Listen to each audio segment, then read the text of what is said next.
Welcome to the podcast of MotorWeek, television's original automotive magazine.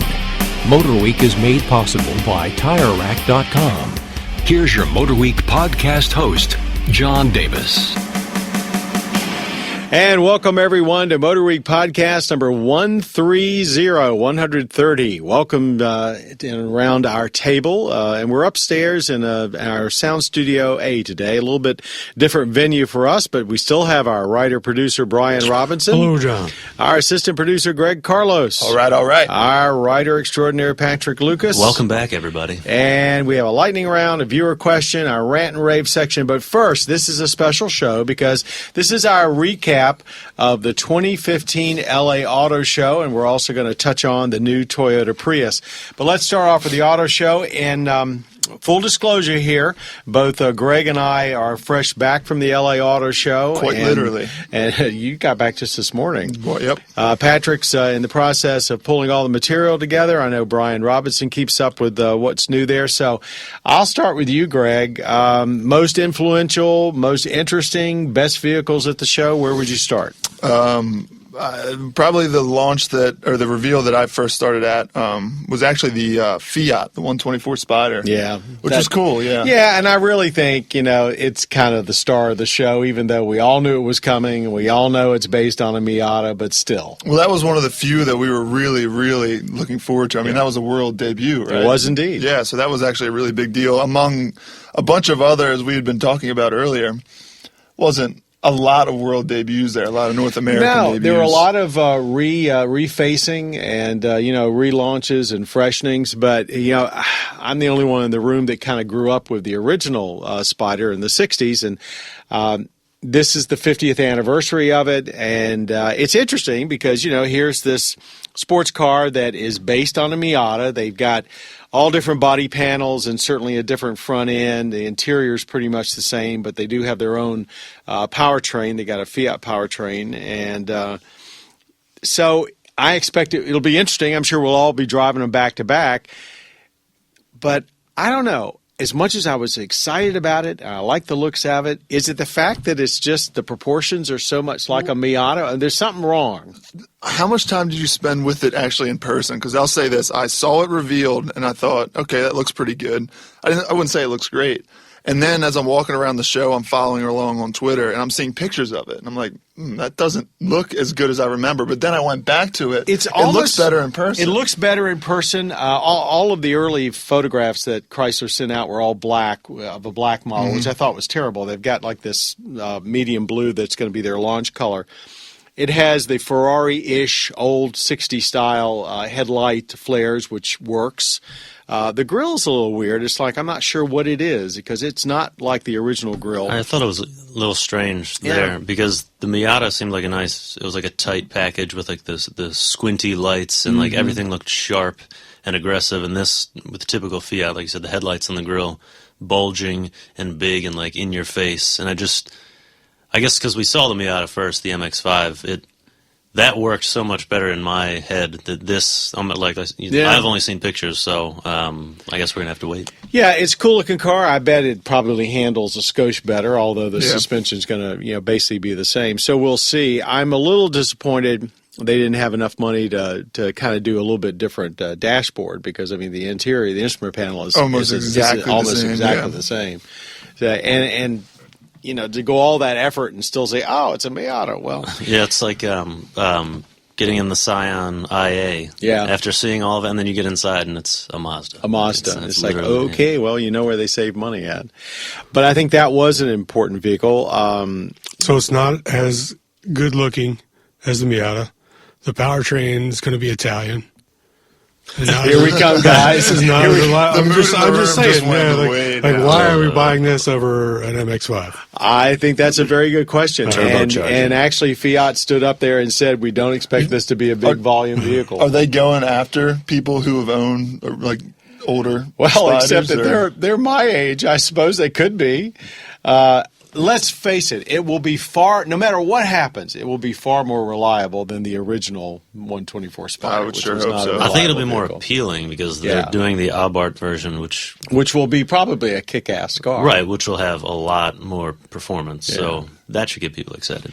The two probably most significant, at least from a domestic manufacturer, intros there were over at GM. Cadillac showed its SRX replacement. It's called the XT5 midsize SUV or crossover, whatever you want to call it. And right across the lane from it was the new Buick LaCrosse, which is the first one to kind of embrace the Avignard concept styling. I will give you my 2 cents. I couldn't believe both these vehicles came out of the same company. I think the LaCrosse is absolutely gorgeous. It's one of the most attractive four-door sedans I've ever seen. Just like the Avignard concept. The interior is beautiful. They've got real wood in it. And then I go over to Cadillac, and here's this thing that I can best describe as looking sort of like a lettuce wedge salad. Salad. It's so funny. I want to go back and look at these pictures now and just see what you're talking about. It's like they took an Escalade, and instead of taking the great styling of the ATS and bringing it up, they sort of took the Escalade and tried to come down. I just don't think it's really attractive. And they're after that BMW Mercedes buyer. And the interior, where everybody else is getting away from these haptic touch sliders. I mean, Lincoln was running away from it so fast you could see smoke coming out of the back. Yeah, Ben had recently said something about the Explorer that we had recently. That's all back to regular buttons. All back to regular buttons. And here Cadillac seems to be going the other way. So I don't know. It's comfortable in the back seat. I had no problems getting in back there. It's got a big, of course, full length sun's panoramic roof. But it left me kind of cold just because of the LaCrosse, I thought was pretty cool. I'd love to talk about the LaCrosse, but I think they're the XT5, whatever. XT5. Right, XT5. I think they probably didn't feel as urgent a need to do a lot other than rename it because it's their best seller and probably still will be. What do you mean? It's all different. I know it's all different, but I'm just saying it's not as advanced as... Well, but the SRX, everybody kept saying it's not really up to speed. It can't really be competitive. And this is supposed to be like a home run vehicle for them, a very important vehicle. So I will say that I think I'm being unusually negative. Most of the press has been kind of kind to it. So we'll see. Running down the list, other things that were important. There was a couple vehicles I think that will get overlooked that shouldn't be. New Sentra. It basically got a pretty thorough rework. I don't think it's all completely new. Much more Maxima. The Elantra, on the other hand, from Hyundai is all new. And it's followed the little bit more mature styling that they've been dishing out of late. But it's got some class-leading first in it. It's the first in its class to have full auto stop, with pedestrian. I must have missed that one. Yeah, and it's a nice-looking car. And now the interior is big enough to be a mid-size car. So I thought that was worth it. I was very happy with what they did with the Elantra. Much more up to snuff with the rest of the Hyundais. We've seen some new powertrains, I believe, like a 1.4 turbo, which will be with a which is dual like clutch. A 35 mile per gallon city highway combined vehicle. Yeah, I think that's going to be a pretty popular powertrain in that car. I think it'll do well. Now, I'll say this. I'm not a huge fan of that dual clutch transmission. I've noticed it's had some problems in other vehicles we've used it in, but who knows? Maybe they'll smooth it out, and I think that should be a pretty good one for them. I like what Mercedes did with the SL. I think it's a much better looking vehicle now. It looks a lot more like the GTS. We saw the production version of the Infiniti QX30, their small, compact SUV. But I look at it, and as much as I like it, I mean, we've seen it now for 3 auto shows. As much as I like it, I don't understand why you'd buy that over a Murano, which I know is a little bit bigger, but they look very similar. Yeah. So... the Range Rover Evoque convertible. Probably covered that. There was some people probably the craziest vehicle at the show. You walk by and there's people just kind of looking at it with their heads cocked to the side, just like, Alfa. You want to talk about the Alfa? Talking about it a The little U.S. bit. debut. Yeah, I mean, we'll get to it a little bit later. But yeah, it's the and Patrick, you'll have to kind of remind me. I have trouble saying it. It's Julia. Brian Robinson right? is the expert. Julia. And you have to Julia. slightly raise it's a your very right hand. historic This is name. like this is the second time I've seen it because I was at Frankfurt. So yeah, it's still a very good looking car, and it's. I mean, everything I'm seeing about it, it should be very competitive. They claim lowest 0 to 60 time of any four-door mass production four-door sedan, 3.7. The highest power to weight ratio out there. So we'll see. I mean, it's maybe a tenth off of the ATS-V, I guess. A tenth better, but we'll see. It's pretty close. I ask, am I the only one who sees BMW 3 Series, or maybe like a smaller 3 Series from like the A-pillar back of that entire vehicle? Yeah, Well, that's clearly what they're going for. Yeah. Right? But it literally Make no looks mistake like, about it, they went into a BMW dealership. And chop the front off. Chop the back off. Yeah. Could be.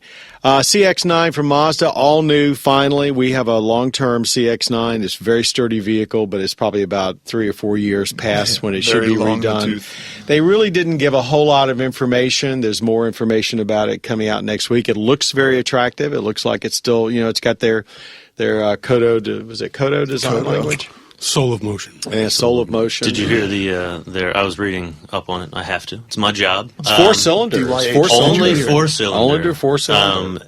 Because they said that people who buy the car don't care about. Yeah, right.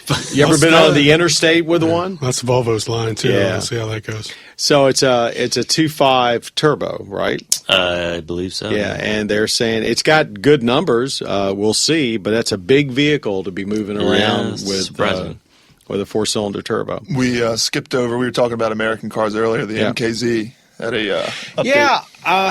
Yeah, the MKZ, which was a nice-looking car, except for the split-ring grille, which was sort of like starting to get passable, and they've taken the Continental concept grille and put on it, which looked okay on the Continental, kind of Bentley-like. I don't think it looks like anything. Yeah, it just blends in. That's probably the best way to describe it, and that's maybe the new face of Lincoln, indistinguishable. Yeah, that was. But it's not a Ford anymore. They caught so much flack over the grill. I think they just thought they maybe were thinking, let's just get away from that. Let's cut our losses and just make something that looks more in line with everything else. The one thing they did do on the interior, did you notice? Almost everything's back to buttons and knobs. Mm-hmm. Pretty amazing. Is it all new, the MKZ? I mean, it seems like every other year there's like an all-new MKZ. It's refreshed. New powertrain. But it's new powertrain. They have the first shot at, I'm assuming it's a Ford built engine that they're going to use in Fords, but the twin-turbo V6, it's like 3-liter. 400 horsepower or something like that. So, I mean, that's powerhouse. We actually, we were told by Lincoln, they claim it's a new engine, that it's not like a 3.5 taken down, but I wonder if that's true. So, LA Auto Show, a good solid start to the auto show season. Like most LA shows, lots of practicality with a little bit of Hollywood flash. Green Car of the Year, Chevy Volt. And I think probably I called that one. I think they took the path of least resistance. Yeah, that was probably why I called it. It was a very easy jump. Although you could argue that maybe they should have, it was really, of the 5 candidates, they had that and the Prius, so that was probably a tough call. Yeah. Which gets us into the Prius. Nice transition. Greg, you have you just came back from driving the new Toyota Prius. Give us your impressions. It is certainly a better Prius. It is more efficient. It is.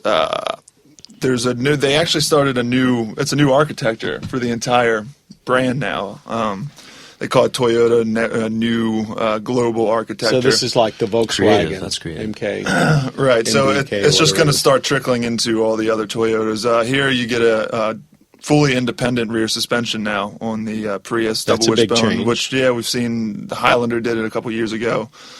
Horsepower, I think, is down to 121, but then efficiency goes up, and they also offer an eco version, which they say there's no official numbers out yet. They say that the eco version will get 58 miles per gallon city. 56 combined. 56 combined, 58 city.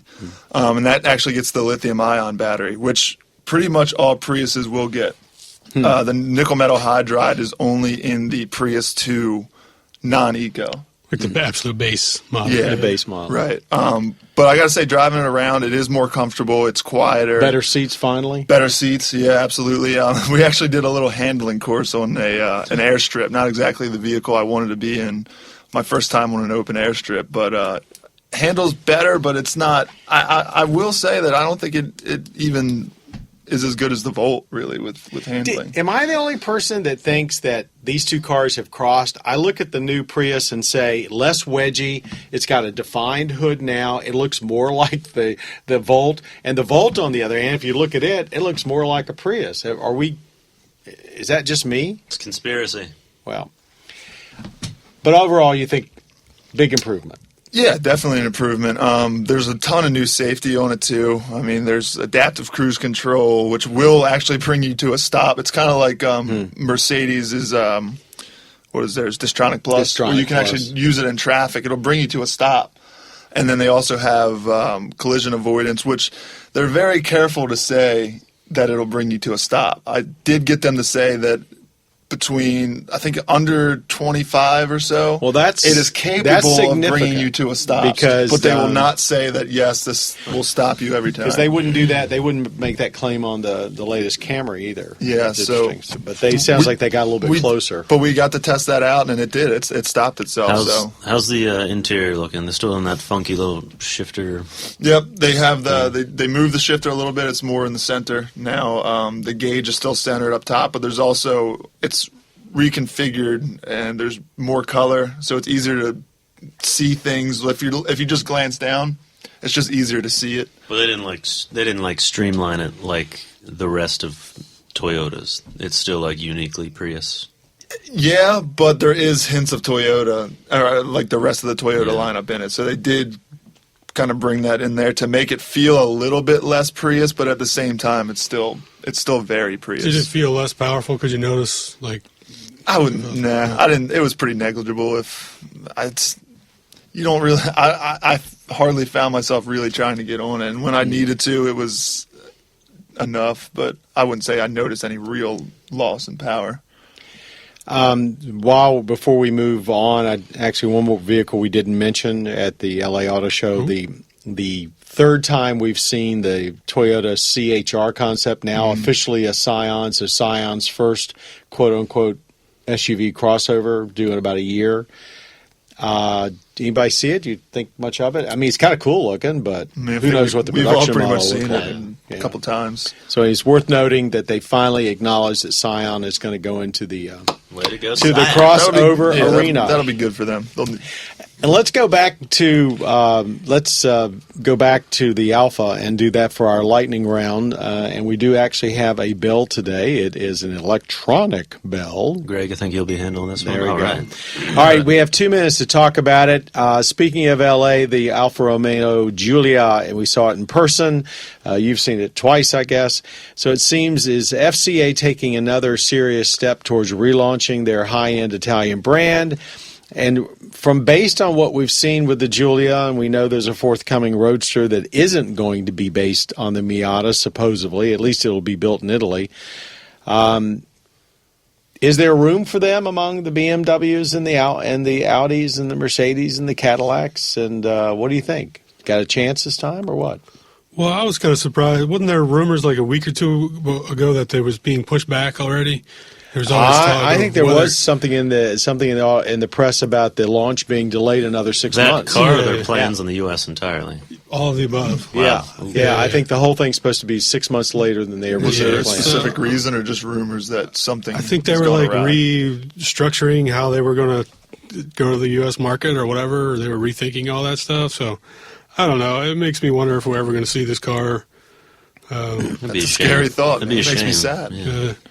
I mean, it looks to be pretty safe. If everything they say is true, it should be a real contender with with 3 Series. Well, they're certainly coming out with guns blazing about making claims. I mean, they're sitting there saying, fastest production 4-door you can buy, 0 to 63.7 seconds, which granted is a tenth here or there better than some, quicker than others, but that's going to depend on who's testing it on what day. All we've seen, though, is the Quadrifoglio, the ultra-high performance version. So and that's not what most people buy. Well, that's buy. the deal. I mean, BMW makes the sizzle with the M4 and the M3, but they sell enough 3 Series to make it all profitable. We haven't even seen a regular Giulia yet. Well, they announced. And do you think enough people are going to buy that to make it worth their while? We know what the powertrain's going to be. It's a 276 horsepower 2-liter i4 Correct, turbo. but I mean, the Quadrifoglio, I have no problem. I'm down with it, and I'm sure people are going to buy it. But how many people are going to buy a regular Giulia? I think that's the more important question. Well, I mean, are they trying to get? Is their strategy? I mean, have they made it clear that they're just trying to impress us, the journalists, first with that? I mean, it seems like not such a bad idea to get us in a frenzy over it. I think that's a pretty apt way to look at it. So they'll get all the press with a high-end car. Yeah. I mean, it's certainly. I think the 3 Series could use all the competition it can get right now. I mean, that thing's gotten kind of stagnant, in my opinion. So, yeah, I mean, if they can really put together something that lives up to, or even gets close to living up to the hype, I think. Has it got a chance of becoming an aspirational car for, 30-somethings? I think the Quadrifoglio definitely has that sort of like you work up to that level, and I guess FCA could probably float them in the meantime. Yeah. With it, I don't know. Is that unique brand going to be? I mean, a big. I don't know. I'm losing. Stop talking. Yeah, I think enough. Well, good luck, Alpha. We certainly like what we've seen. We just can't wait to drive it. All right, let's talk about a viewer question. Michael has one for us. Every few weeks, I connect my Garmin GPS to my computer for updates. Wow, really? I don't know anybody that does that, Michael. Diligence. That is diligence. I'm going to call him travel next out time. of your comfort zone. My gosh. Also, my iPad and Windows computers get updates on a regular basis at no cost. It occurs to me that I have no idea how a modern automobile gets updates for its computers or GPS. Can an owner do any of these updates? What about cost? That's a darn good question, and my understanding is that some cars you can update their computers and their GPS, automatically, but most all of them you still have to take them to the dealer, and the GPS costs money. My understanding, I went to a Ford event this summer, and they were previewing Sync 3. Mm-hmm. And maybe it's not Ford, maybe it's not Sync 3. I'm totally misremembering this.